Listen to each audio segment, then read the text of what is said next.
good to see you're still among the living.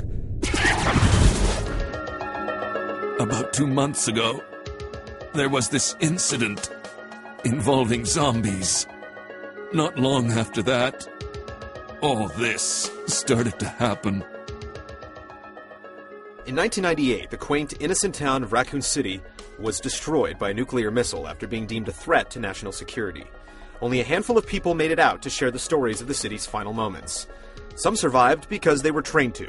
The local Special Tactics and Rescue Service, or STARS, sent a crew of elite police officers to investigate reports of savage cannibalism. And as the swarms of the never-ending undead devoured the population, only 5 team members made it out alive. But there were also 3 survivors that discovered the root of the infestation, destroyed it, and escaped the city limits. They were not assigned, they were not debriefed, they had no warning of the crisis that they were getting into, yet they stared death in the face and walked to safety on their own 2 feet. One was young Sherry Birkin, daughter of the man who unleashed the G-Virus.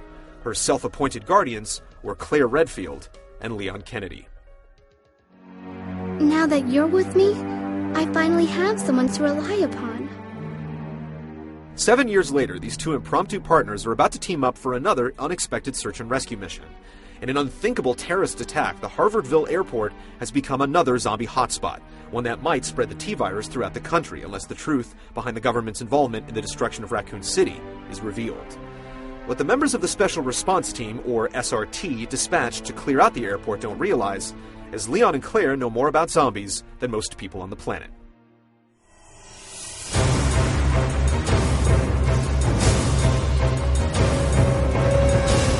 Claire initially traveled to Raccoon City to locate her brother Chris, a member of the STARS Bravo team, the second to be exposed to the outbreak.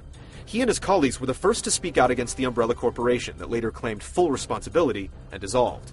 Unclear of her brother's whereabouts after taking the fight to the pharmaceutical giant, Claire unknowingly two-wheeled it into the heart of the incident.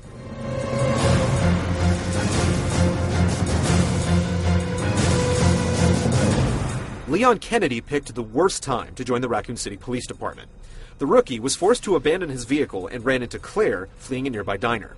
The 2 made it to a police car but didn't notice the zombie in the back seat. Separated, but alive, Leon and Claire reunited inside police headquarters. Chris's diary gave Claire her next clue in finding her brother, and the pair decided to hightail it while they still had the chance. I know I'm not capable of caring about anyone, but I don't want to lose you. During the escape, Leon continually bumped into a mysterious red-dressed widow named Ada Wong.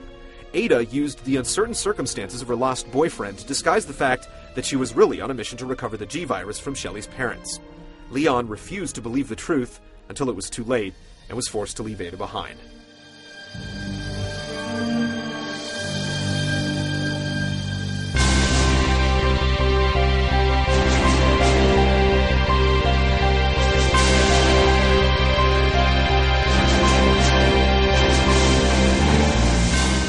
Claire next popped up on Umbrella's radar while infiltrating their corporate headquarters in Paris, after presumably parting ways with Shelley and Leon. She was then involuntarily transported to Rockford Island, home to the remaining members of the Ashford family, who started Umbrella, the T-Virus research, and other elements that led to the zombie epidemic. A hot-headed prisoner named Steve Burnside helped Claire turn Rockford into rubble.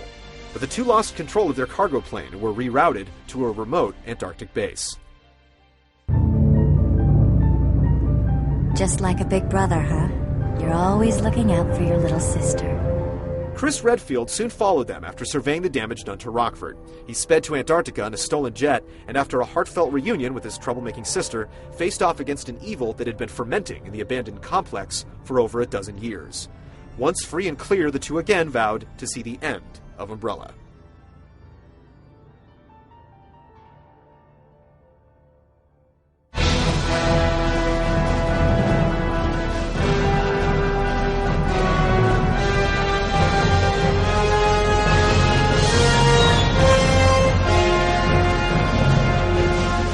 Meanwhile, Leon Kennedy's career was skyrocketing. After leaving his Raccoon City police gig by default, he was recruited by the United States Secret Service to protect the president's daughter, Ashley Graham. Always eager to put in overtime during his first day on the job, Leon's target was kidnapped by a group called Los Illuminados. Leon was sent to bring her back, led by Agent Ingrid Hunnigan, and discovered a lost village that made Raccoon City look like Central Park. Whoever this group is, they sure picked the wrong girl to kidnap. Even stranger than the bizarre cult that held the first daughter hostage was the return of Leon's old flame, Ada. The not-to-be-trusted secret agent was up to her old tricks again, helping Leon succeed only to steal biological secrets. However, the pestilence that fueled the Illuminados was not the T or G virus, but an ancient fossilized menace known as Las Plagas. Leon rescued Ashley and fled the danger zone on a jet ski, but there was no indication that the threat of Las Plagas had been eliminated.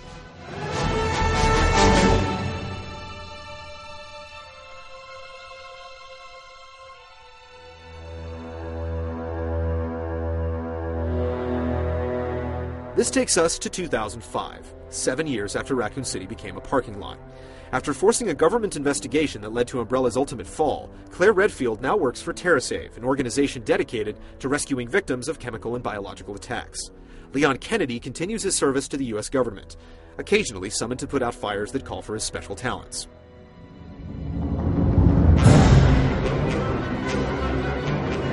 As much as these two characters would love to meet on more civil terms, their paths in life have led them both to Harvardville Airport. The outbreak there is one of global importance, but it could also hide a plot to bury the truth of Raccoon City forever.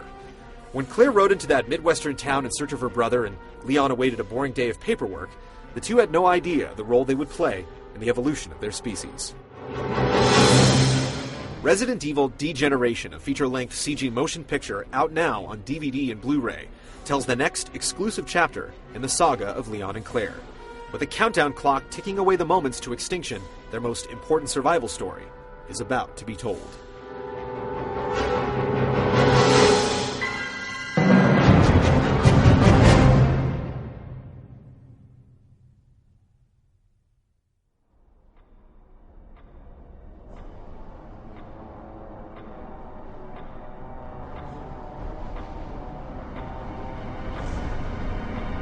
Not quite your ordinary house, that's for sure. If we stay here, that monster will find us. Let's go. There isn't gonna be any rescue. We have to get out of here. Story of my life.